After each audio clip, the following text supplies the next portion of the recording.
Shalom, selamat malam. Saya bersyukur kepada Tuhan pada malam hari ini.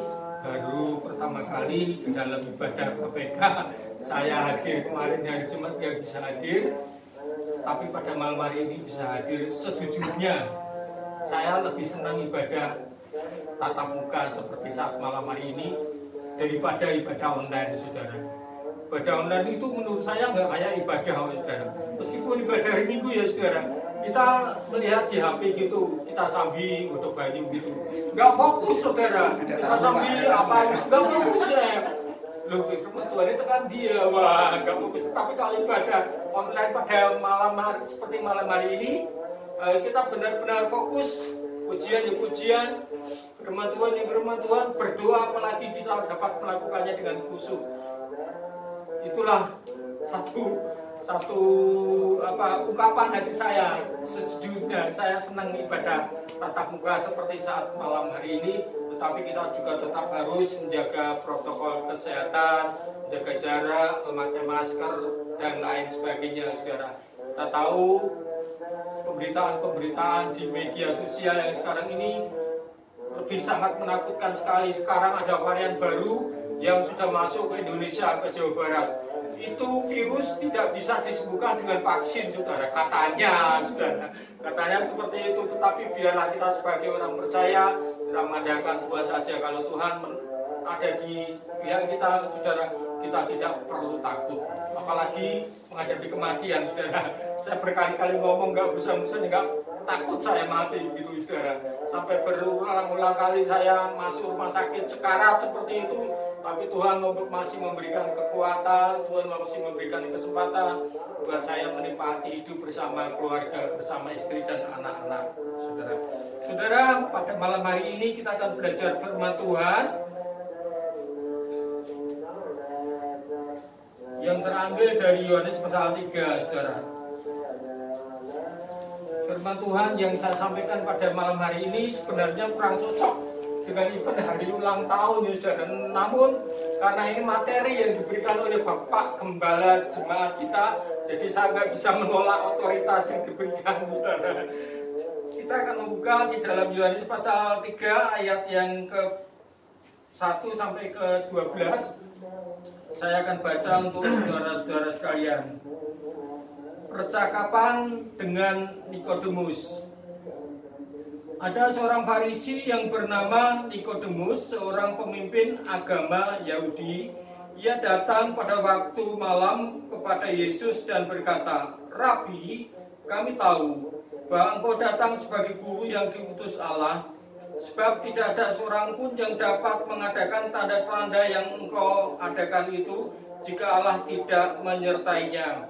Yesus menjawab, katanya, "Aku berkata kepadamu, sesungguhnya jika seorang tidak dilahirkan kembali, ia tidak dapat melihat kerajaan Allah." Kata Nikodemus kepadanya, "Bagaimanakah mungkin seorang dilahirkan kalau ia sudah tua? Dapatkah ia masuk ke dalam rahim ibunya dan dilahirkan lagi?" Jawab Yesus, "Aku berkata kepadamu, sesungguhnya jika seorang tidak dilahirkan dari air dan roh, ia tidak dapat masuk ke dalam kerajaan Allah. Apa yang dilahirkan dari daging adalah daging, dan apa yang dilahirkan dari roh adalah roh. Janganlah engkau heran, karena aku berkata kepadamu, kamu harus dilahirkan kembali. Angin bertiup kemana ia mau, dan engkau mendengar bunyinya, tetapi engkau tidak tahu dari mana ia datang atau kemana ia pergi. Demikianlah halnya dengan tiap-tiap orang yang lahir dari roh." Nikodemus menjawab, katanya, "Bagaimana mungkin hal itu terjadi?" Kata Yesus, "Engkau adalah pengajar Israel dan engkau tidak mengerti hal-hal itu. Aku berkata kepadamu, sesungguhnya kami berkata tentang apa yang kami ketahui, dan kami bersaksi tentang apa yang kami lihat, tetapi kamu tidak menerima kesaksian kami." Ayat 12, "Kamu tidak percaya waktu aku berkata-kata kepada kamu tentang hal-hal duniawi. Bagaimana kamu akan percaya kalau aku berkata-kata dengan kamu tentang hal-hal surgawi?" Amin. Renungan kita pada malam hari ini akan saya berikan judul "Terlahir Kembali", saudara. Satu renungan judul yang kelihatannya unik, saudara. Memang inilah satu realita kenyataan yang ada di dalam dunia ini. Dunia ini sangat unik sekali, saudara. Saudara, kerohanian seseorang itu tidak ditentukan oleh jabatan ataupun gelar yang disandangnya, misalnya sebagai seorang pendeta, majelis, penatua, rohaniwan, dan lain-lain sebagainya, saudara. Ada orang yang memiliki jabatan-jabatan seperti itu, tetapi kehidupannya, kelakuannya tidak mencerminkan kalau dia sebagai orang Kristen, kalau dia sebagai orang yang percaya pada Kristus. Hidupnya seperti orang yang tidak mengenal Allah, hidupnya seperti orang-orang dunia. Ada, saudara? Ada, saudara. Ada pendeta yang hidupnya bahkan lebih buruk daripada mungkin orang-orang dunia yang tidak mengenal Allah. Ada pendeta yang berselingkuh dengan jemaatnya, saudara. Ada seorang pendeta yang melakukan pelecehan terhadap siswanya, muridnya. Ada, saudara. Ada peristiwa-peristiwa seperti itu. Kelihatannya mereka memiliki satu jabatan kerohanian yang sungguh mulia, pendeta, tetapi perilakunya, kehidupannya menyimpang dari firman Tuhan, saudara. Bagaimana dengan majelis, bagaimana dengan penatua? Saya kira kehidupannya juga mungkin tidak lebih daripada itu, saudara. Saudara, tetapi juga ada orang-orang yang sangat sederhana sekali, orang-orang Kristen biasa, orang-orang yang mungkin tidak memiliki satu jabatan tertentu di dalam satu gereja, namun memiliki satu kehidupan spiritual yang mendalam, satu kehidupan rohani yang mereka dekat dengan Tuhan, mereka mengasihi Tuhan dengan sepenuh hati, saudara. Saya teringat seorang ibu yang tinggal di Karangjangkang, saudara. Namanya Bu Kayun, saudara. Ibu yang sudah sepuh, ibu yang sangat sederhana sekali. Kalau ke gereja jalan kaki, saudara. Kalau KPK jalan kaki, kesetiaannya patut saya contoh secara pribadi, saudara. Ketekunannya, kerajinannya sangat memberikan satu dorongan bagi saya yang lebih muda daripada dia untuk melakukan satu hal-hal yang dapat membuat hidupnya semakin hari semakin dekat dan semakin mengasihi Tuhan, saudara. Saudara, bacaan kita pada malam hari ini adalah percakapan dengan Nikodemus, saudara. Ayat yang pertama dikatakan bahwa ada seorang Farisi yang bernama Nikodemus, saudara. Kata Farisi itu berasal dari bahasa Ibrani yang berarti perusim, saudara. Dari kata perus yang artinya menjelaskan, saudara. Jadi kata Farisi itu artinya adalah orang yang menjelaskan. Menjelaskan apa, saudara? Menjelaskan tentang hukum Taurat, saudara. Jadi kalau sekolahan di sana itu sekolahnya yang diajarkan setiap hari adalah agama, saudara. Terutama hukum Taurat sampai ngelotok, saudara. Bukan hanya sebagai seorang ahli agama, tetapi dia adalah seorang pemimpin agama Yahudi. Di samping seorang ahli agama, dia pemimpin agama Yahudi. Kalau di Indonesia, mungkin Nikodemus ini namanya nggak hanya Nikodemus. Di depannya ada Profesor, Doktor Nikodemus, STH, MTH, saudara. Karena biasanya gelar itu sangat berpengaruh kepada kepandaian, keahlian seseorang. Tetapi di dalam bacaan kita tidak disebutkan gelarnya. Dia adalah seorang pemimpin agama Yahudi.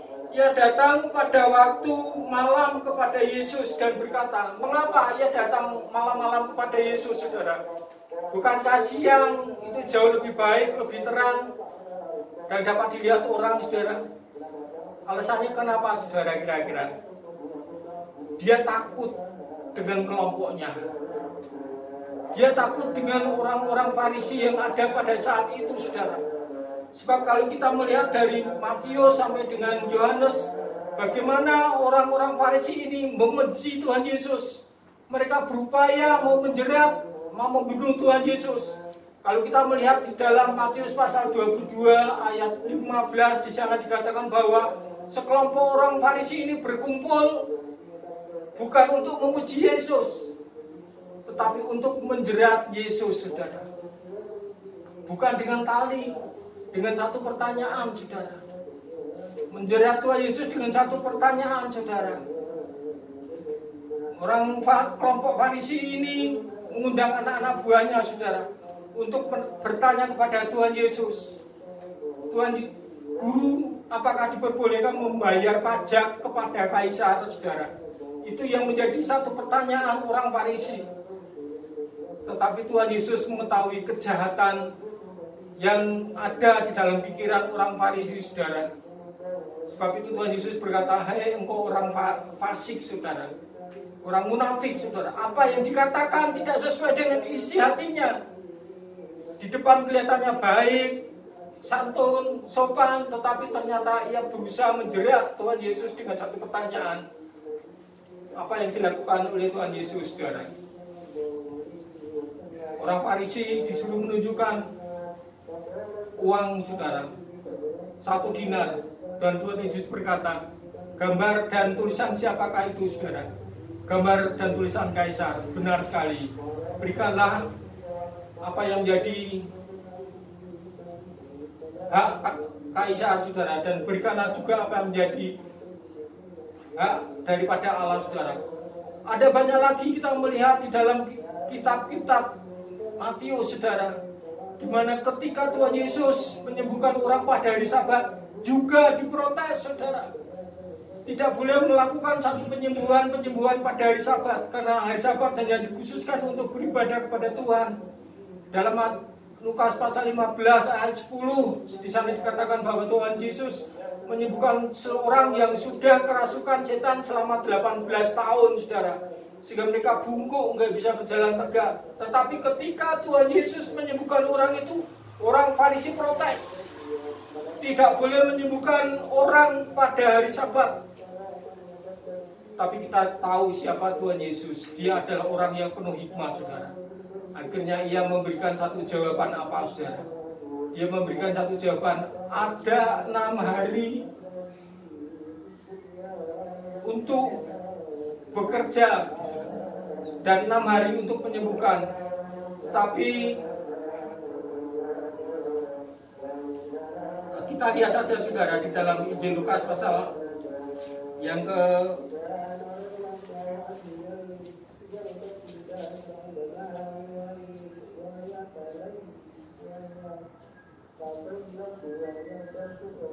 Lukas pasal 13, saudara, ayat yang ke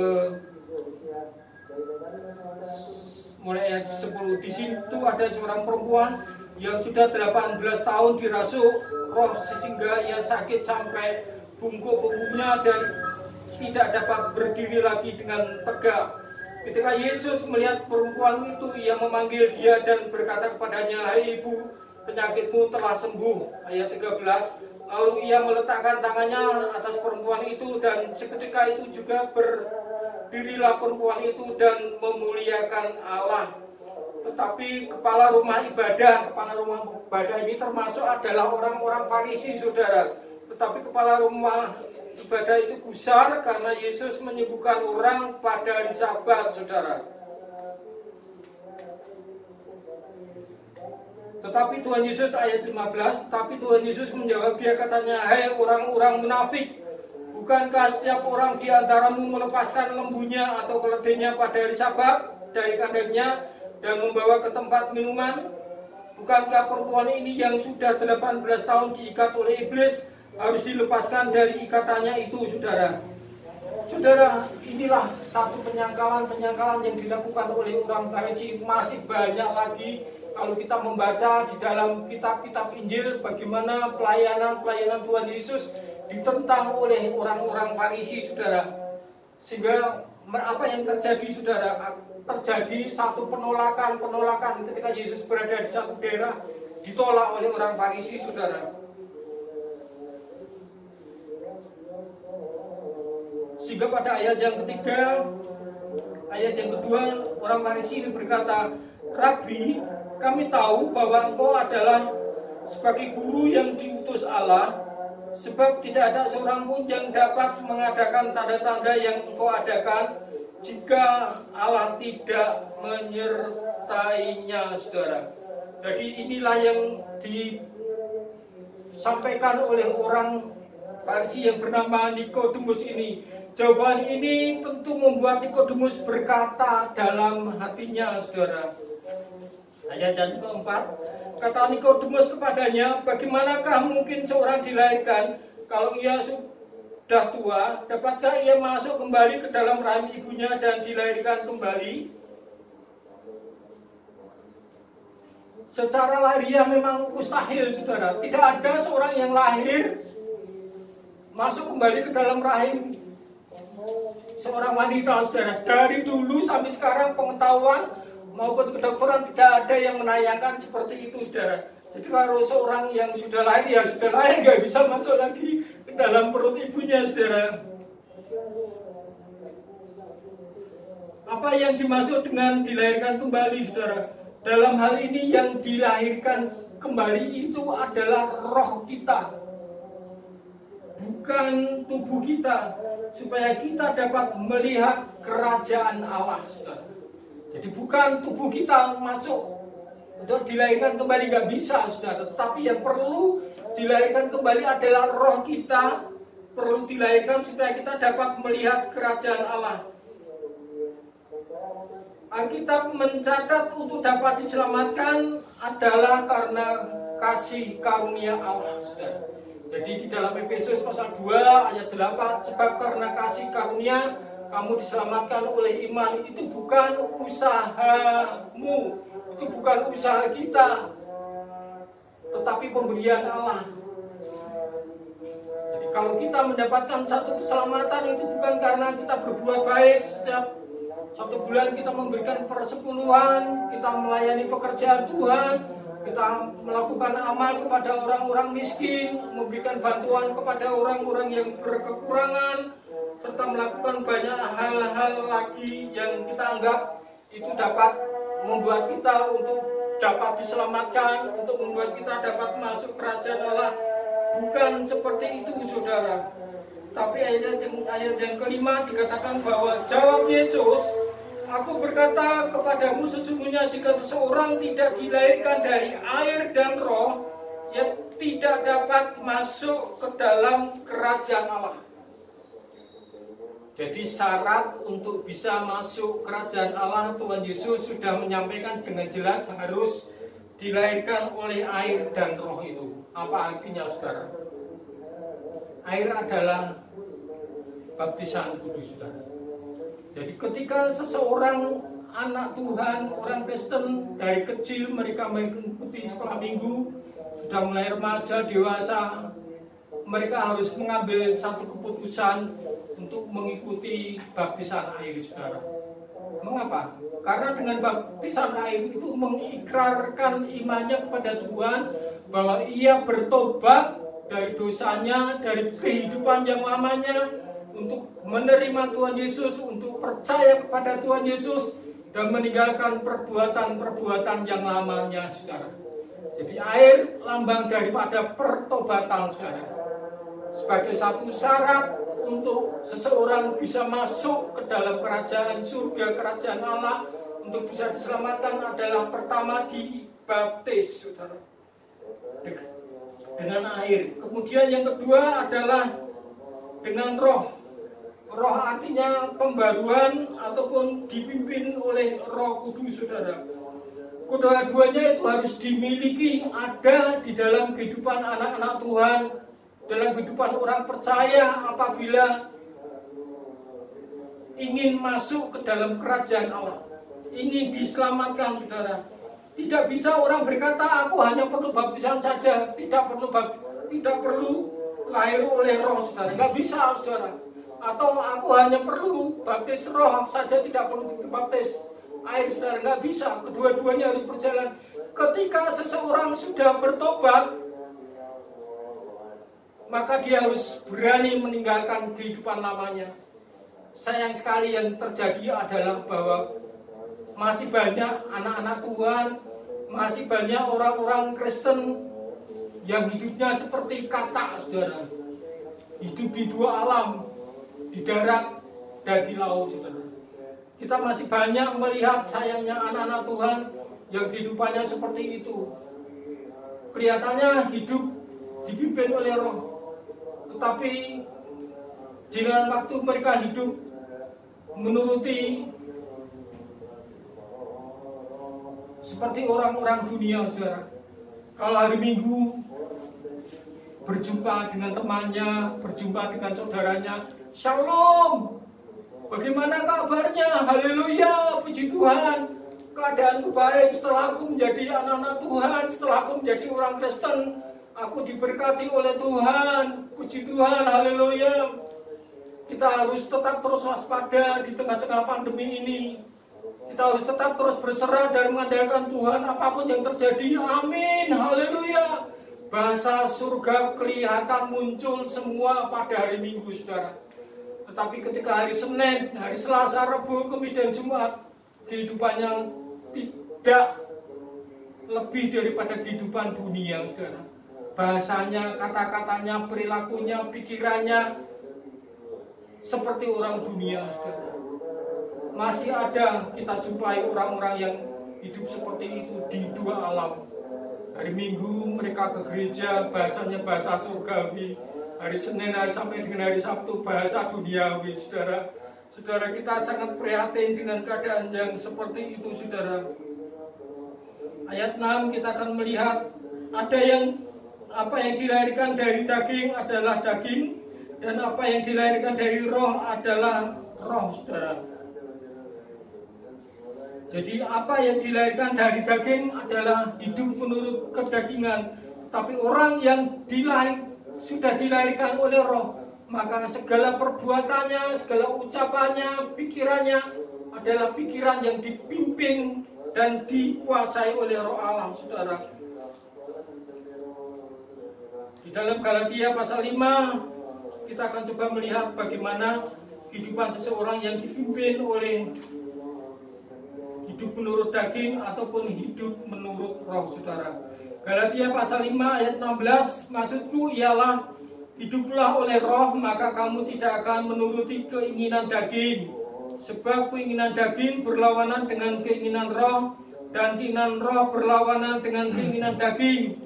Karena keduanya bertentangan, sehingga kamu setiap kali tidak melakukan apa yang kamu kehendaki.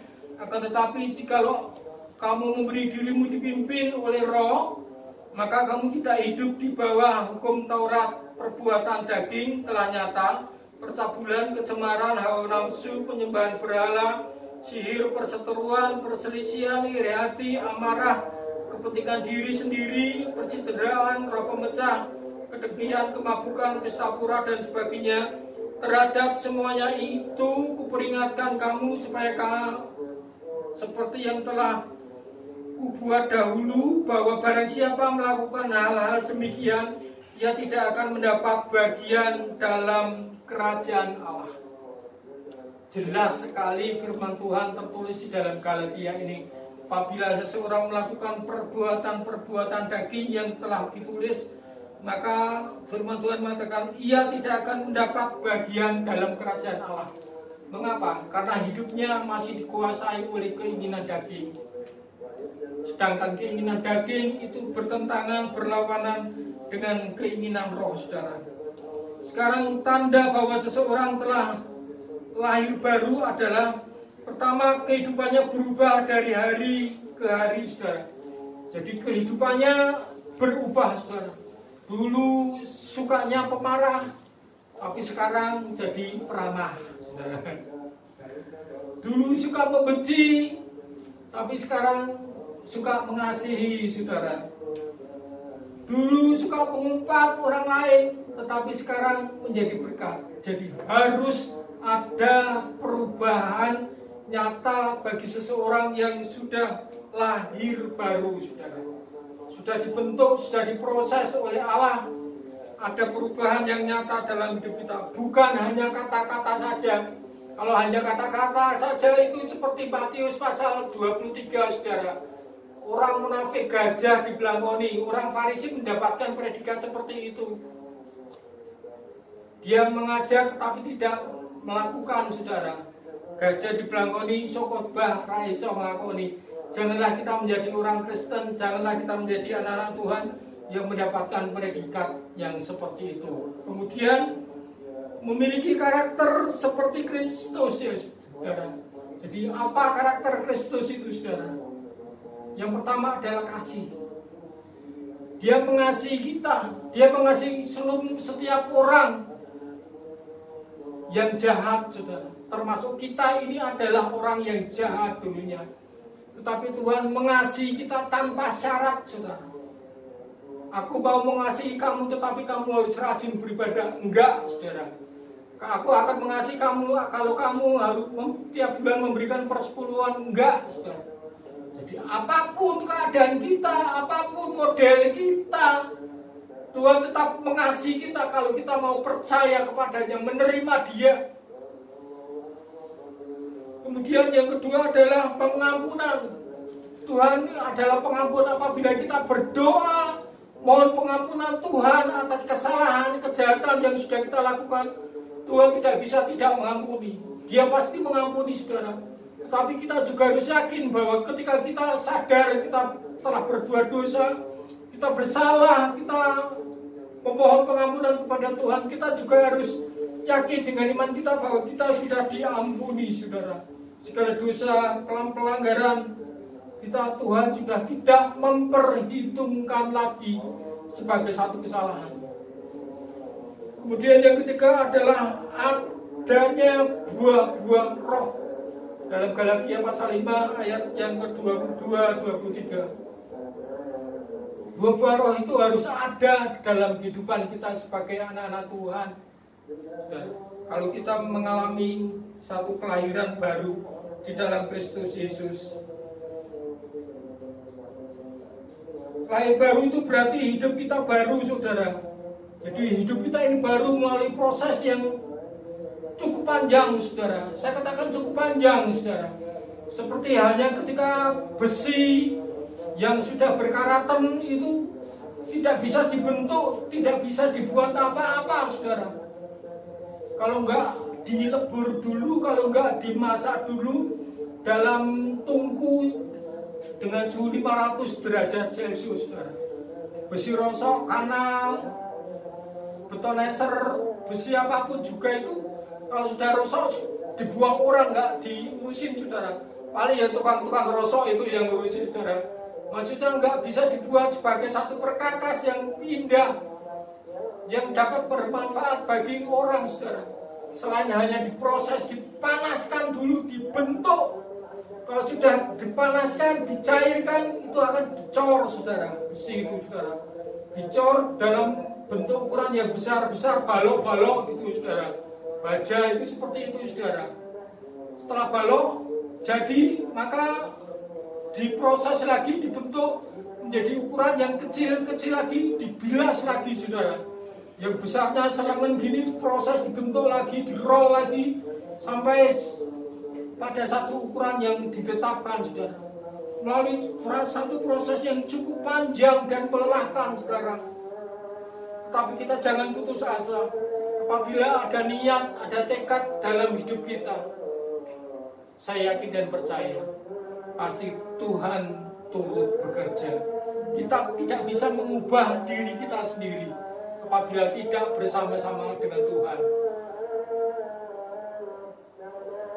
Sebab itu biarlah melalui hidup yang Tuhan masih berikan bagi kita di tengah-tengah keadaan ini, mari kita mau belajar firman Tuhan pada malam hari ini.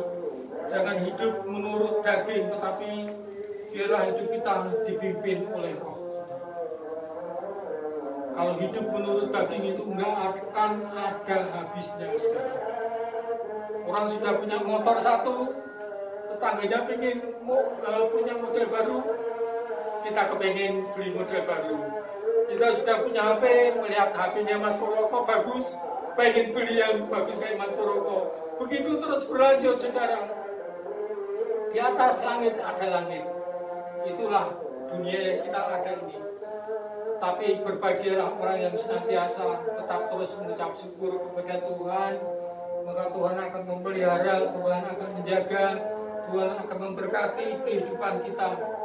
Mari kita tetap terus berjuang. Kita akan tetap terus berlari. Satu proses yang sulit dan sukar untuk kita dilahirkan kembali. Selain pertobatan, juga hidup kita harus dipimpin oleh Roh Allah. Seringkali kita membelot ketika Roh Allah mengingatkan kita untuk tidak melakukan sesuatu yang jahat, sesuatu yang salah, sesuatu yang tidak berkenan. Seringkali kita menyangkal, sebab itu biarlah kita menjadi pribadi yang taat. Apa yang dikatakan Roh Kudus dalam diri kita, mari kita akan berbuat. Itu berarti Tuhan menyayangi kita. Tuhan membimbing kita, menuntun kita dengan Roh Kudus-Nya, agar kehidupan kita boleh dapat bukan hanya melihat kerajaan surga, tetapi masuk kepada kerajaan surga, saudara. Itulah yang Tuhan inginkan ada di dalam setiap kehidupan kita. Amin. Mari kita berdoa. Kami datang mengucap syukur kepada Tuhan untuk renungan kami pada malam hari ini, mengingatkan kepada kami Tuhan untuk kami boleh memiliki satu pertobatan, untuk kami boleh dilahirkan oleh Roh Allah, agar kami memperoleh satu kehidupan yang kekal Tuhan, untuk kami memperoleh satu keselamatan. Ajar kepada kami Tuhan, tidak segampang kami membalikkan tangan untuk dapat melakukan firman Tuhan. Ada banyak tantangan, ada banyak rintangan, godaan-godaan untuk kami boleh menghadapi keinginan-keinginan daging, hawa nafsu kami Tuhan. Mampukan untuk kami boleh mematahkan, mengalahkan keinginan-keinginan kami, untuk kami boleh menjadi anak-anak Tuhan yang taat, anak-anak Tuhan yang setia melakukan firman-Mu, perintah-Mu dalam kehidupan kami, dan Engkau akan menjadikan kami sebagai penghuni dalam kerajaan surga. Terima kasih Tuhan, terima kasih Yesus. Kami menyerahkan setiap kami pada malam hari ini yang hadir. Beri kami kemampuan, berikan kami kesanggupan untuk kami melakukan firman-Mu. Roh Kudus, Kau tolong bimbing kami Tuhan. Beri kepada kami kepekaan untuk kami bisa mendengar suara-Mu, sehingga kami tidak diperbudak oleh keinginan-keinginan daging kami, tetapi kami boleh belajar menjadi orang yang taat dan setia melakukan firman-Mu. Terima kasih Bapa, terima kasih Yesus. Kami naikkan syukur kami malam hari ini hanya di dalam nama Tuhan Yesus. Amin.